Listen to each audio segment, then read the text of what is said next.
This story tells of what lies in the tides of this ordinary town. Every morning, the sea returned what it no longer wished to keep. Some days it left a splintered oar among the kelp. Other days, a glove with all 5 fingers neatly buttoned, or a green bottle polished smooth by years of tumbling through the dark. Once, it delivered half a piano.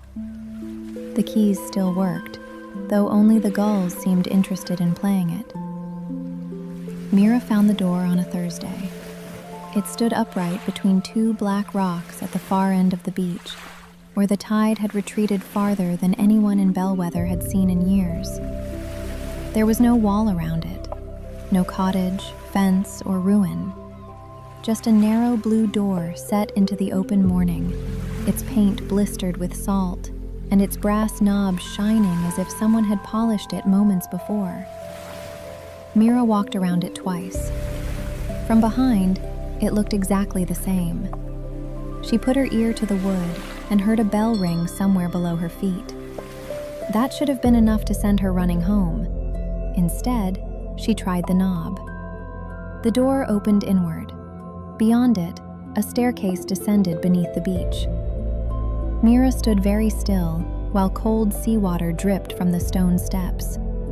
Far below, a warm amber light flickered, and something with silver scales darted through it. She closed the door. Then she opened it again. The staircase remained. "Of course," she muttered. "That would have been too convenient." Mira had spent all 11 years of her life in Bellweather, a village built along a crescent bay where every roof leaned into the wind. Her father repaired sails in the shop beneath their rooms. Mira helped by sorting needles, winding thread, and collecting whatever washed ashore before the village dogs could chew it. She had learned that the ocean was rarely careless. A boot might arrive without its owner, but sooner or later someone would come looking for it. A crate of oranges could mean a ship had lost part of its cargo beyond the headland. Even the half piano had belonged to the old music teacher, whose house had slipped from the cliff 20 winters earlier. The sea returned things, but never without a reason. Mira lit the small oil lamp she carried for searching caves and began down the staircase. The sound of the beach faded after the first turn. The walls grew damp and pale, threaded with veins of blue light. Tiny fish swam through the air beside her, pausing to inspect her lamp before gliding on. The deeper she went, the warmer it became. At the bottom, she found a room. It was larger than her father's sail shop and crowded from floor to ceiling with shelves. Letters filled every one of them. Some were sealed with wax, others tied with ribbon or seagrass. Envelopes bulged with shells, feathers, pressed flowers, and things Mira could not name. Stamps covered the walls in bright, uneven rows. A wooden counter stood at the center. Behind it sat a woman in a faded red coat, asleep with her cheek resting on a ledger. On the counter, a gull wore a tiny black cap. The gulls stared at Mira. Mira stared back. The gull reached for a brass stamp, pressed it onto an ink pad, and struck the counter 3 times. The woman woke with a snort. "Next departure is at moonrise," she said before opening her eyes. "No parcels larger than a coffin. No curses unless properly declared." "I don't have a parcel." The woman blinked at Mira. Her hair was white and wild, pinned up with 2 fish bones and a teaspoon. "You're not drowned." "I don't think so." "Unusual." She straightened her spectacles. "Name?" "Mira Vale." The woman opened the ledger and ran 1 finger down a page. "Mira Vale, 11 years old, Bellweather, lives above the sail shop, collects blue glass and tells people she doesn't sing, though she does when no one is listening." Mira's ears warmed. "Why is that written down?" "Postal records." "That isn't postal." "Everything is postal, eventually." The gull stamped the counter once, firmly, as if settling the matter. The woman extended her hand. "Madam Brine, postmistress of the lower tides, western current, and all shores temporarily misplaced. Mira shook it. What is this place? A post office. I can see that. You'd be surprised how many people ask. Madame Brine stepped out from behind the counter. She wore boots patched with eel skin and stockings of different colors. As she moved, small silver fish slipped between the shelves, carrying letters in their mouths. Messages arrive here when ordinary roads fail, she explained. Letters written too late, letters addressed poorly, letters meant for islands that have moved since last Tuesday. We do our best. Mira wandered past the shelves, reading the addresses. To the lighthouse that refuses to shine. To my brother, wherever the whales took him. To the woman who lives inside the fog. One envelope had been addressed to Tuesday. Another simply read, "Please deliver this to the moon when she is less busy." You send them all? Nearly. Madame Brine's voice changed on the last word. It lost its briskness, like a sail dropping when the wind dies. At the back of the room stood a narrow glass cabinet. Inside lay a single envelope, yellowed at the edges and sealed with dark blue wax. A fine layer of salt covered it. Mira leaned closer. To the keeper of the last wave. "It has been here 97 years, said Madame Brine. "Why?" "Because the keeper lives beyond the edge of the mapped sea, and every postman who tried to reach him came back as weather." Mira looked toward the silver fish. "What kind of weather?" "One became a drizzle over the cabbage fields. One still turns up every winter as hail. Very dedicated fellow." "And you kept sending people?" "Nobody was forced." "Were they told about the weather?" Madame Brine hesitated. The gull lowered its head. "Eventually," she admitted. Mira looked back at the letter. "Who wrote it?" "No name. No return shore." "Then how do you know it matters?" Madame Brine removed her spectacles and cleaned them on her sleeve. "Because some letters grow heavier while they wait." She unlocked the cabinet and placed the envelope in Mira's hands. It was surprisingly warm. Mira nearly dropped it. Something moved inside. Not an object exactly, but the feeling of a wave gathering far out at sea. "I can't deliver this," she said. "Of course not." "I've never sailed beyond the headland." "Excellent. Experienced sailors insist on knowing where they are." "I have chores." "The sea rarely checks people's schedules." Mira frowned. "Why me?" Madame Brine studied her for a moment. "Because the door appeared to you." "That isn't an answer." "No," said the postmistress. "It's an invitation." By moonrise, Mira was standing on the beach beside a boat no longer than her father's work table. It was painted white, with blue stars along its sides. There was no mast, sail, or oar. Madame Brine placed the letter beneath the seat, then handed Mira a paper lantern. "Keep this lit." "What happens if it goes out?" "You'll need to relight it."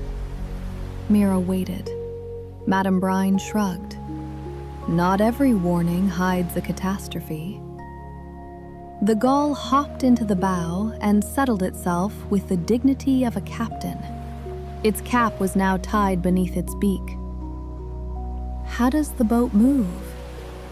"Moonlight." Mira looked at the silver road stretching across the water. The moment the boat touched it, the current took hold. Bellweather slipped away behind them.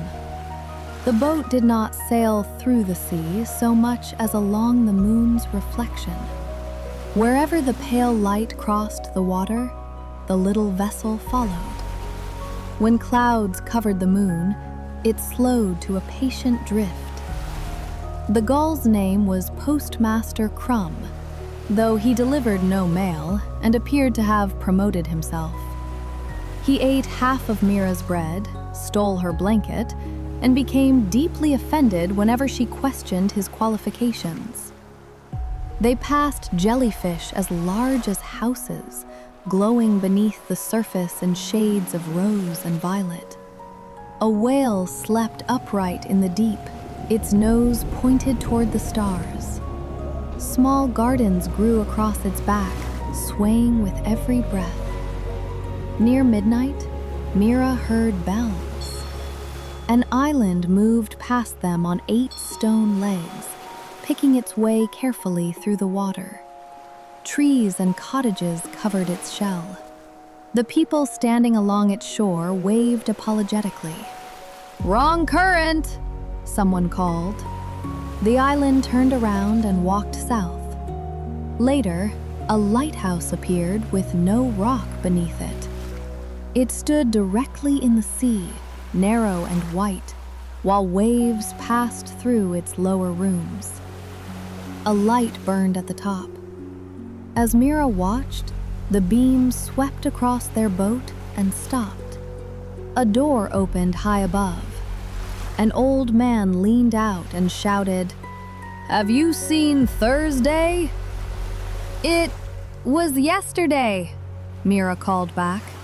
"Blast!" He closed the door. The farther they traveled, the stranger the ocean became.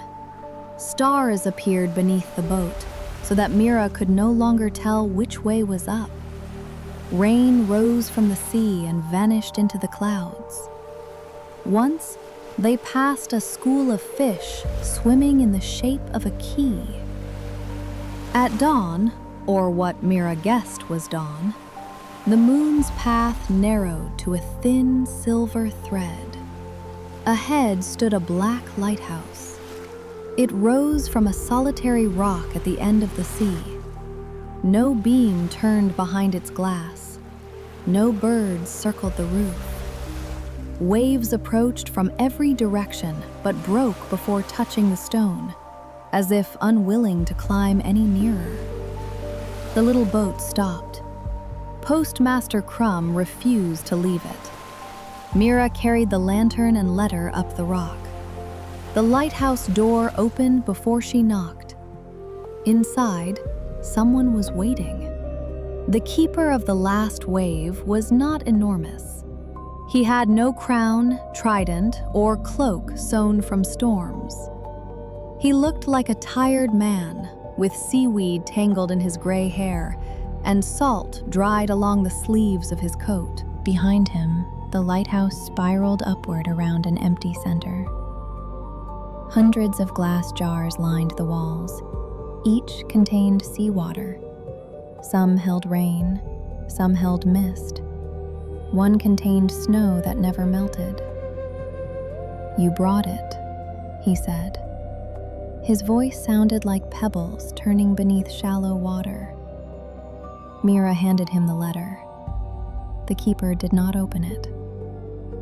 "You have waited 97 years, she said. "I have waited much longer than that." "Then why aren't you reading it?" "Because while it is sealed, it can still say anything." Mira knew that feeling. Her mother had vanished during a storm when Mira was 4. No wreckage had ever washed ashore. For years, Mira had imagined her alive on distant islands, repairing nets or growing oranges, or waking each morning without knowing how to return. A thing left unanswered could become whatever the heart needed, but it could also keep a person standing in the same place forever. Mira placed the lantern on the floor. "The sea sent the door to me," she said. "I think it's tired of carrying this." The keeper gave a faint, unhappy laugh. Then he broke the seal. The paper inside held only a few lines. He read them once, then again. "What does it say?" Mira asked. The keeper sat on the lowest stair. "My sister wrote it." Mira waited. "She was the first wave I ever sent toward the shore. I told her to return before nightfall." He looked toward the jars lining the lighthouse. "She never did." "What happened to her?" "She reached the land, became foam, then mist, rain, river water, snow on a mountain. She wrote that she had been returning to me for centuries, but I kept waiting for her to come back as a wave." Mira looked at the jars. Rain, mist, snow. All this time he had been collecting pieces of her without recognizing them. The keeper folded the letter with trembling hands. Outside, the sea had gone silent. "I thought if I sent enough waves," he said, "one would find her and bring her home." "Maybe they did." He looked at Mira. "Maybe they've been bringing her home all along." For the first time, the lighthouse lamp began to turn.